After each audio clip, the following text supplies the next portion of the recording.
الحمدللہ وکفی وسلام علی عبادہ الذین اصطفی اما بعد۔ الحمدللہ ہم سیرت النبی کا مطالعہ کر رہے ہیں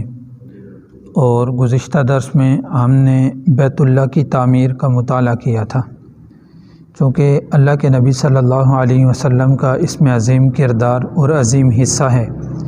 اس لیے بیت اللہ کی تعمیر کا تفصیل سے ہم نے مطالعہ کیا تھا۔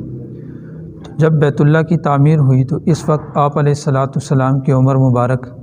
35 سال تھی۔ اس کے بعد 40 سال کی عمر سے آپ علیہ السلام کی نبوت کی ابتدا ہو جاتی ہے، زمانہ نبوت شروع ہو جاتا ہے 40 سال کی عمر سے۔ تو آج کی اس محفل میں ہم اس بات کو سمجھیں گے کہ نبوت اور رسالت کیا چیز ہے، اور نبوت اور رسالت کا عمومی طور پر عوام کے لیے کیوں ضروری ہے۔ ان دو باتوں کو آج کے ہم درس میں مطالعہ کریں گے انشاءاللہ تعالی۔ اب دیکھیں، اللہ رب العزت نے انسانیت کو پیدا کیا ہے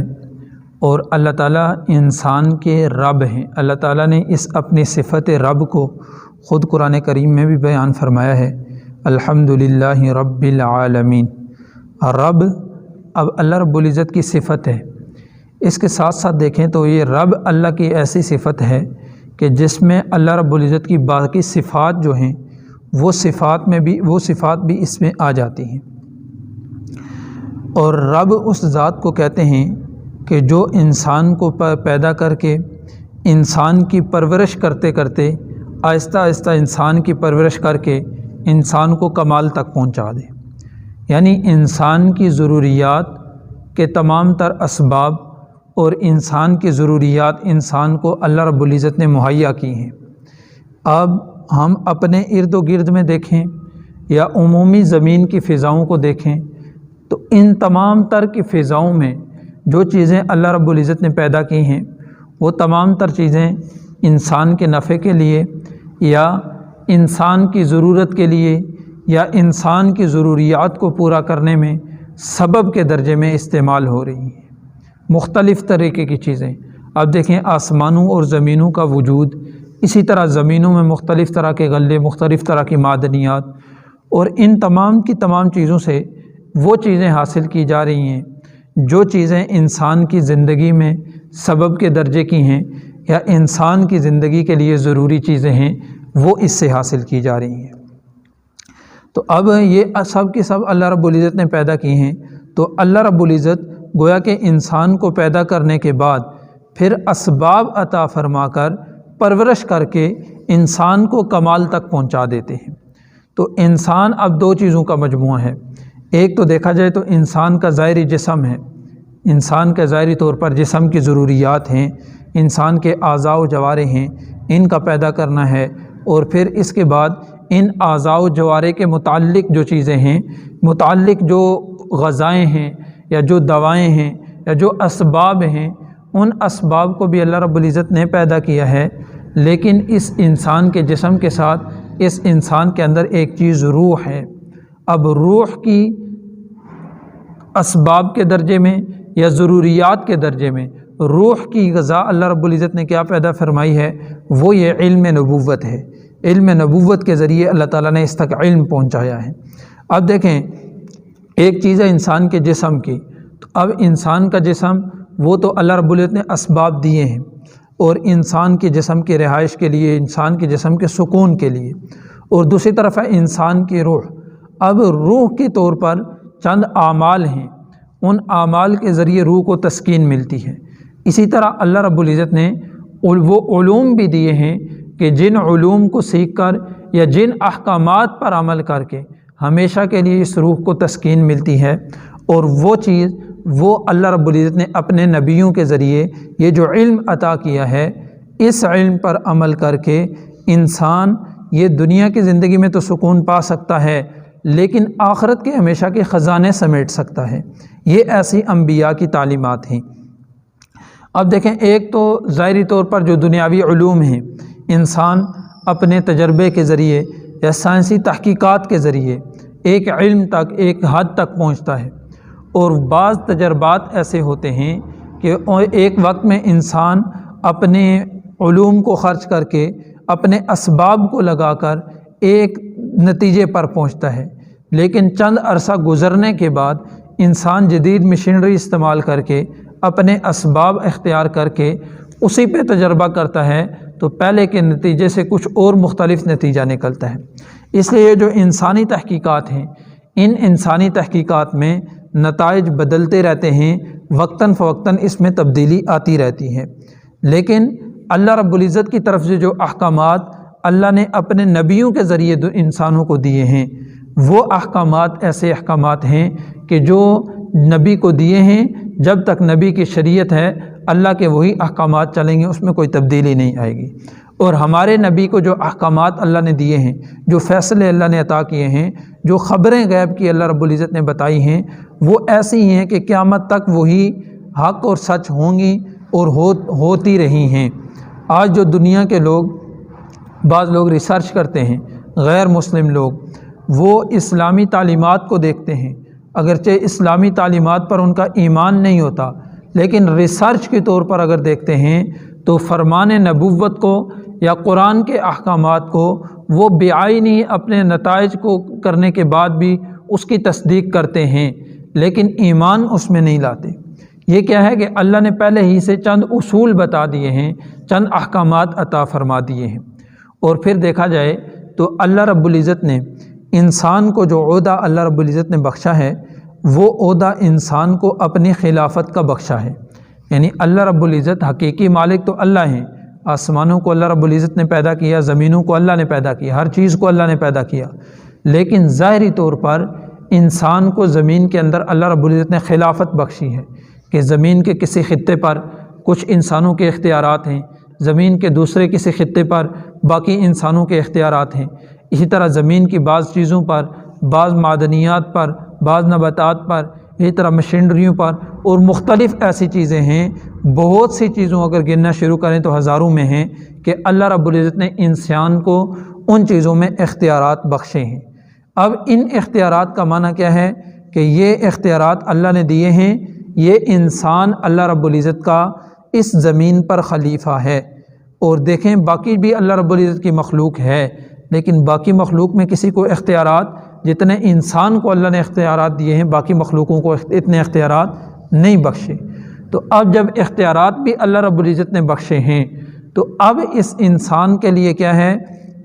کہ یہ انسان ان تمام تر چیزوں کو، جن چیزوں کے اختیارات اللہ نے دیے ہیں، جو اس کے تسلط میں ہیں، ان چیزوں کو اب ٹھیک ٹھیک کیسے چلائے گا۔ اب ان چیزوں کو ٹھیک چلانے کے لیے اللہ تعالیٰ نے اصول اور ضابطے بھی دیے ہیں، ان چیزوں کو ٹھیک چلانے کے لیے احکامات بھی دیے ہیں، اور ان چیزوں کو ٹھیک چلانے کے اصول اور ضابطے اور احکامات یہ ہمیں اور آپ کو جو دیے ہیں، یہ اللہ رب العزت نے نبوت کے ذریعے دیے ہیں، نبی کے ذریعے دیے ہیں، تمام امتوں کو انبیاء کے ذریعے دیے ہیں، اور ہمیں بھی حضرت محمد صلی اللہ علیہ وسلم کو ذریعے دیے ہیں۔ اب یہ نبی جو احکامات اللہ کی طرف سے لے کر آتے ہیں، اب یہ نبی گویا کہ اللہ اور مخلوق کے درمیان ایک واسطہ ہوتے ہیں۔ باقی ظاہری اسباب کے اعتبار سے نبی انسان ہوتے ہیں، جیسے انسان کی ضروریات ہیں، کھانا پینا انسان کی ضرورت ہے، یہی ضرورت نبی کی بھی ہے۔ اسی طرح اولاد کی ضرورت، شادی کی ضرورت یہ انسان کی ہے، یہی ضروریات نبی کی بھی ہیں۔ غرض دنیاوی طور پر رہتے ہوئے جو چیزیں ایک عام انسان کو ضرورت پڑتی ہیں جسم کی سہولت کے لیے، زندگی بسر کرنے کے لیے، یہی چیزیں نبی کو بھی ضرورت پڑتی ہیں۔ لیکن نبی کا امتیاز کیا ہے، نبی کا باقی انسانوں سے افضل ہونا کیا ہے، وہ اس اعتبار سے ہے کہ اللہ رب العزت نے اپنی طرف سے منتخب کیا ہے، اور اس انتخاب کے بعد اللہ رب العزت نے اپنا خصوصی علم اس نبی کو دیا ہے۔ یہ جو علم ہے یہ انبیاء میں ایک بہت بڑا امتیاز ہے۔ باقی مخلوق میں دیکھیں تو ان کے پاس ضروریات کے درجے میں وہ نبیوں کی طرح ہیں، لیکن علوم جو ہیں، جو علم اور اتھینٹک بات جسے کہتے ہیں، 100% حق بات اور سچی بات، وہ اللہ اپنے نبی کو دیتے ہیں، تو وہ نبی اس علوم کو دنیا تک پہنچاتے ہیں۔ تو نبی کا ایک تو یہ ہے کہ نبی جو ہوتے ہیں وہ عام انسانوں ہی کی طرح ہوتے ہیں، صرف اللہ رب العزت نے ان کو رتبہ دیا ہوتا ہے جو علم اللہ دیتے ہیں وہ علم آگے لوگوں کی طرف وہ نبی منتقل کرتے ہیں، اور پھر نبی کی نبوت پر جو دلیل ہوتی ہے ان میں ان کی ظاہری زندگی بھی ہوتی ہے۔ نبی کے جو اخلاق ہیں، نبی نے جو زندگی بسر کی ہے،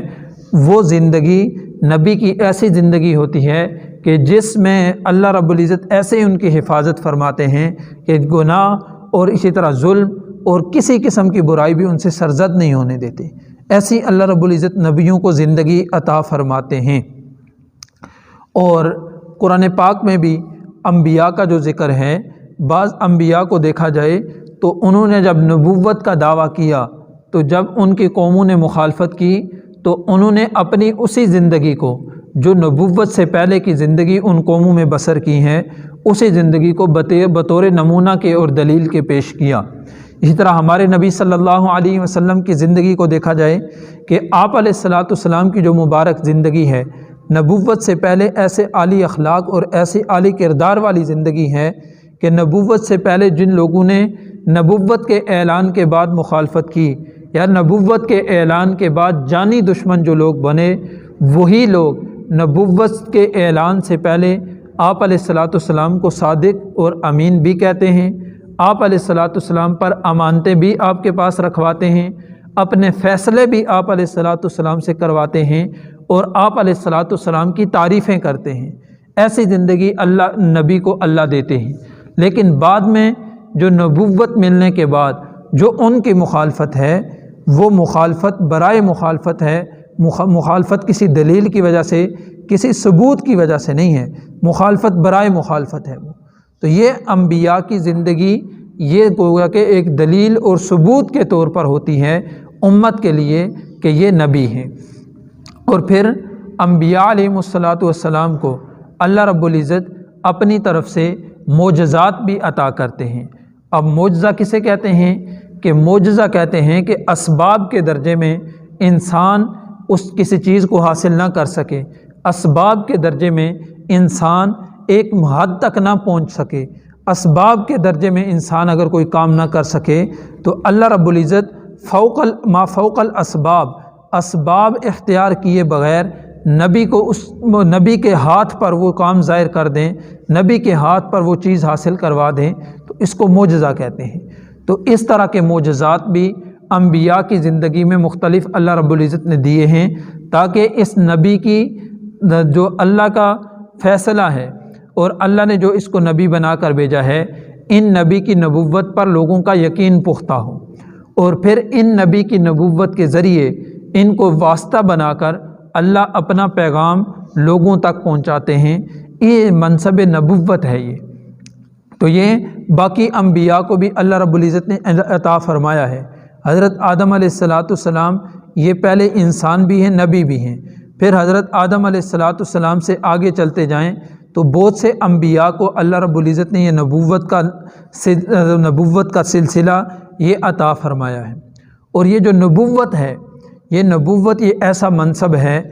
دنیا کے اعتبار سے ہم اگر دیکھیں تو دنیا کے جو عہدے ہیں، دنیا کی جو ڈگریاں ہیں، وہ عہدے اور ڈگریاں انسان اپنی محنت سے، اپنی کوشش سے، اپنی کاوشوں سے وہ عہدے اور ڈگریاں اگر حاصل کرنا چاہے تو وہ حاصل کر سکتا ہے۔ اس میں اگرچہ بعض ایسے بھی ہیں کہ جن میں محنت اور کوشش زیادہ ہوتی ہے، انسان اپنی برادری سے مدد لیتا ہے، اپنے محلے داروں سے مدد لیتا ہے، اڑوس پڑوس کے لوگوں سے مدد لیتا ہے، عوام سے مدد لیتا ہے، بہت سے لوگوں سے مدد لینے کے بعد اگر کوئی منصب ہے انسان جس کو حاصل کرنا چاہتا ہے تو انسان اس منصب کو حاصل کر سکتا ہے۔ لیکن یہ نبوت ایسا منصب ہے کہ یہ منصب اللہ رب العزت جس کو دینا چاہتے ہیں اسی کو عنایت فرماتے ہیں۔ کوئی شخص بھی اپنی طرف سے اگر حاصل کرنا چاہے تو کسی قسم کی ریاضت کے بعد، عبادت کے بعد، کسی قسم کی بھی محنت اور کوشش کے بعد یہ منصب کسی عام انسان کو نہیں مل سکتا۔ اس لیے منصب نبوت کے لیے اللہ رب العزت کی جو چنیدہ لوگ ہیں، اللہ رب العزت نے جو لوگ چنے ہیں وہی لوگ اس منصب نبوت پر اور اس منصب نبوت پر فائز ہیں، اور اس منصب نبوت کے جتنے بھی احکامات ہیں ان تمام تر احکامات میں ان لوگوں کا حصہ ہے۔ تو اس لیے انبیاء کی تعداد اور انبیاء کا منصب یہ آپ علیہ الصلاۃ والسلام پر ختم ہے، آپ علیہ السلام کے بعد اب نبوت نہیں ہے، تو اس لیے یہ نبوت کی چیزیں ہیں۔ تو اس لیے یہ آپ علیہ الصلاۃ والسلام کی زندگی کا جو ہم نے مطالعہ کیا ہے، 35-40 سال کی عمر میں آپ علیہ الصلاۃ والسلام کو اللہ رب العزت نے یہ منصب نبوت سے نوازا ہے۔ تو یہ منصب نبوت سے جو اللہ رب العزت نے سرفراز فرمایا ہے، اس کے بعد کی جو آپ علیہ الصلاۃ والسلام کی زندگی ہے، وہ تمام تر زندگی آپ علیہ الصلاۃ والسلام کی یہ اسلام شریعت مطہرہ، یہ آپ علیہ السلام کی زندگی کا نچوڑ ہے۔ اس لیے آپ علیہ السلام کے اس کے بعد غزوات بھی ہیں، آپ علیہ الصلاۃ والسلام کے بعد ازواج یعنی شادیاں بھی ہیں، آپ علیہ الصلاۃ والسلام کے اسفار بھی ہیں، قرآن پاک کا اترنا بھی ہے، نمازوں کے احکامات بھی ہیں، اسی طرح روزہ اور حج کے احکامات بھی ہیں۔ جتنے بھی اسلامی احکامات ہیں اور جن جن اعمال پر آج ہم عمل کر رہے ہیں، یہ تمام کا دین جو ہے، یہ آپ علیہ الصلاۃ والسلام کو جب نبوت ملی ہے 40 سال کی عمر میں، تو اس کے بعد آہستہ آہستہ کر کے اللہ رب العزت نے آپ علیہ الصلاۃ والسلام کے ذریعے امت کو یہ احکامات دیے ہیں۔ اس لیے یہ آپ علیہ السلام کے منصب نبوت کو سمجھنا ہے کہ نبوت یہ اللہ کی طرف سے خاص چنیدہ لوگوں کو ملتی ہیں، اور نبوت یہ اللہ اور بندوں کے درمیان ایک واسطہ ہوتا ہے، جس واسطے کے ذریعے اللہ اپنے احکامات مخلوق تک پہنچاتے ہیں، اور نبوت کی ذات کے ذریعے اللہ اپنے علوم مخلوق تک پہنچاتے ہیں، اور مخلوق کو ایسے اصول اور ضوابط عطا کرتے ہیں کہ جن اصول اور ضوابط کی روشنی میں تمام تر زندگی کے پہلو انسان اس شریعت مطہرہ کی تعلیمات کے مطابق گزار سکتا ہے، اور پھر اسی تعلیمات نبوت کو شریعت کہتے ہیں۔ انہی تعلیمات نبوت کو نام اسلام ہے۔ انہی تعلیمات نبوت پر اللہ رب العزت کے دنیا اور آخرت کے وعدے ہیں۔ تو یہ آج ہم نے منصب نبوت اور آپ علیہ الصلاۃ والسلام کو جو نبوت ملی ہے، اس اعتبار سے ہم نے منصب نبوت کا مختصراً مطالعہ کیا ہے۔ تو اللہ رب العزت کی ذات سے دعا ہے کہ اللہ تعالیٰ ہمیں سیرت طیبہ کو سمجھ کر اپنی زندگیاں سیرت طیبہ کے مطابق ڈالنے کی توفیق عطا فرمائے۔